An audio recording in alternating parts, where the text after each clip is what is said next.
Hello and welcome to Thrilling Thursday with the Quibbler. Cassandra Cat here reporting. As we moved into the Muggle world to study their lives, we realized that we could make use of the technology since we aren't surrounded by magic, which disrupts technology. Sure, I may use the occasional summoning charm, but we keep it pretty low-key here. These videos go out to any witches or wizards living in the Muggle world who want to keep up with our news. I'll be reading 2 of our most recent articles, but if you want to stay up to date with our publications or if you'd like to contribute yourself, subscribe and visit our website, which is linked below. For those who don't know the Quibbler, we are a paper that publishes stories every reader ought to know. These articles are relevant to every witch or wizard and even muggles. This week we have 3 main stories. Are crumple-horned SNORKACKS real? Is dementor cruelty acceptable? What's going on in the Muggle world?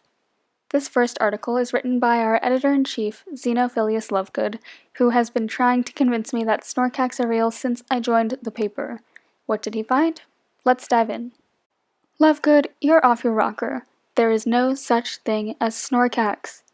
Faced with this pessimism and close-mindedness for too long, I decided to dive deeper with my investigation into the beloved and timid crumple-horned SNORKACK. The SNORKACK lives in Sweden and is a shy and reclusive creature. As such, few people have had the pleasure of seeing one with their own 2 eyes. I myself traveled the globe in search of these animals with little success. A while back, I was able to get my hands on a beautiful SNORKACK horn, displaying it proudly in my home. Unfortunately, the likes of Mr. Harry Potter and his friends exploded the relic before I had a chance to properly investigate the origin. The SNORKACK horns usually repair themselves, however, the spell they used to blow it up did more damage than anticipated, and the horn is no more. Well, I decided, if I cannot see a crumple-horned SNORKACK, let me at least bring back a horn to replace its brother. As such, I embarked on my trip to Sweden full of hope. Along the way, I planned to meet up with like-minded friends who gave me a few tips. I took my leave in early December, trekking the hills where SNORKACKS are known to live. The creatures cannot fly nor travel quickly, so I felt confident in catching one. Every night I visited a new pub, asking around. The wizards either laughed at me or pitied me. I could not decide which was worse. Nevertheless, I pushed on, and soon New Year's Eve came around. Muggles tend to celebrate this holiday with loud fireworks, singing in the streets, and public gatherings. I had no expectation of seeing a SNORKACK on that day because I knew they would be well hidden to avoid the hubbub. Midnight struck, fireworks began, and I settled into the hill to observe. Though they had none of the ingenuity or complexity of our fireworks, Muggle fireworks are charming things the town seemed to love. As I watched, I began to hear a rumbling noise. At first I thought that it was from the celebration, but as I looked to my left, I saw a stampede of no fewer than 5 crumple-horned SNORKACKS rushing away from the noise. I gazed in awe at this incredible sight, only remembering my camera as they rounded the hill. I apparated closer and closer, but they had disappeared. It was the most beauteous sight, and as I checked my camera I was delighted to see that I had indeed captured the horn of one of the SNORKACKS submitted here as evidence. No one could look at this image and continue to assert that these animals are fictional. No, I think I proved my point. Crumple-horned SNORKACKS do exist, and I remain one of the only wizards alive who have seen them with my own 2 eyes. Take heed, world. Those creatures you deem mythical are alive and well, though they may remain hidden. Fascinating stuff. Personally, I'm not convinced. The photo seems a little iffy, but perhaps it's the conversion of wizarding photos into the static Muggle form.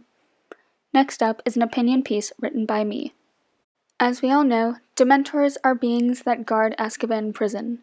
They prey on happiness and spread fear, even going so far as to suck out one's soul. For as long as dementors have existed, wizards have gone out of their way to avoid contact with them. Eventually, we came up with the fantastic Patronus charm. For readers unfamiliar with said charm, the wizard produces an ephemeral guardian that defends them from the detriment of the dementor's kiss. The guardian, or Patronus, shoos away the dementors, but at what cost? Recent research from the Department of Magical Creatures suggests that dementors may actually be able to feel pain. These findings directly contrast our previous notions that dementors are emotionless beings that, unfortunately, exist in our world. In fact, some ministry officials wonder if dementors suck souls because they require a soul of their own. According to McDougall et al., 2020, dementors, when presented with a Patronus, fled the scene without hesitation. Not only that, but they were unlikely to return within 30 minutes of the Patronus being cast. Photographic evidence and intense analysis even show dementors wincing when the Patronus makes contact with their cloaks.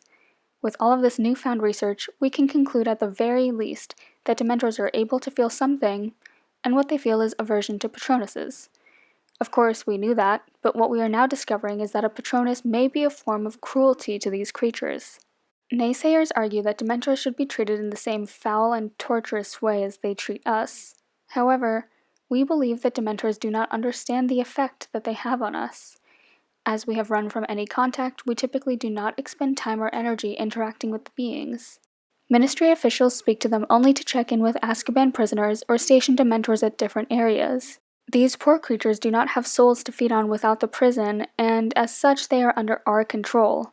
Readers, I ask you, what kind of life is that? To live a life shunned by society, with the ministry controlling where and when you eat, is a miserable existence.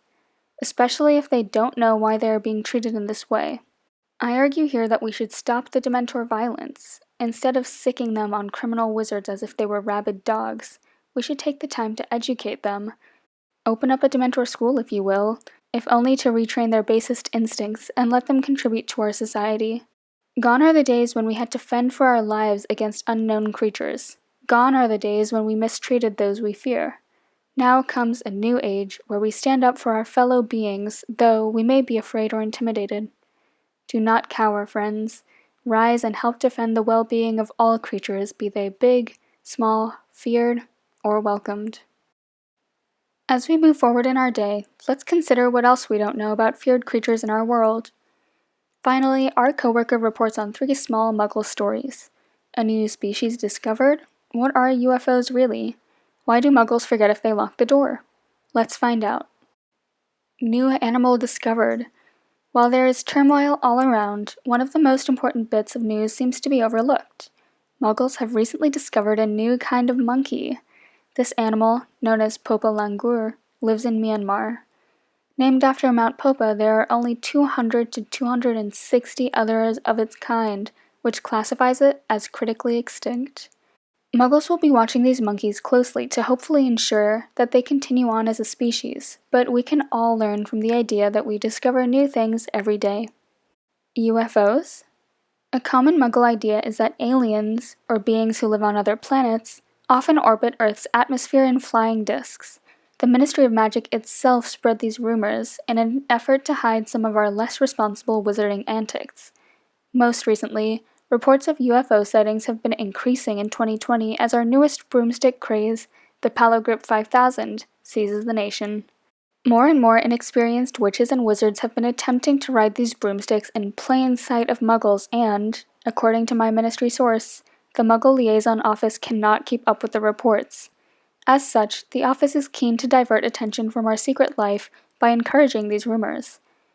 Though this solution may have worked so far, it is far from temporary, and all wizards and witches should be advised that the Ministry is cracking down hard on such mishaps. I thought I locked my door. A new report by the Department of Magical Accidents and Catastrophes indicates that illegal keys bewitched with memory-wiping spells are being distributed to Muggles. Seemingly for fun, wizards cast spells on Muggle keys and watch with glee as the victims go back to their door to check if they had indeed locked it securely. While this crime may seem innocent, it can have drastic effects. 4 Muggles were robbed because they forgot to lock their door, assuming that they had locked it when they hadn't. It seems that Muggles tend to doubt themselves. An average of 6 days after doubling back to check their doors and finding them locked, 80% of Muggles decided to ignore their instincts and leave it unlocked. Any information on these keys or their sellers should be passed to the Department of Magical Accidents and Catastrophes, and anyone who can get their hands on such a key will receive a reward of 20 galleons. That's all for this video. I hope you enjoyed. To read the stories yourselves or to contribute an article to the Quibbler, check out our website linked below. I hope that this weekly broadcast of the Quibbler is bringing all those witches and wizards living in the Muggle world a feeling as if they are back in the magical world where they belong. Thanks for watching, and join us next Thrilling Thursday for more stories. Have a bewitching week!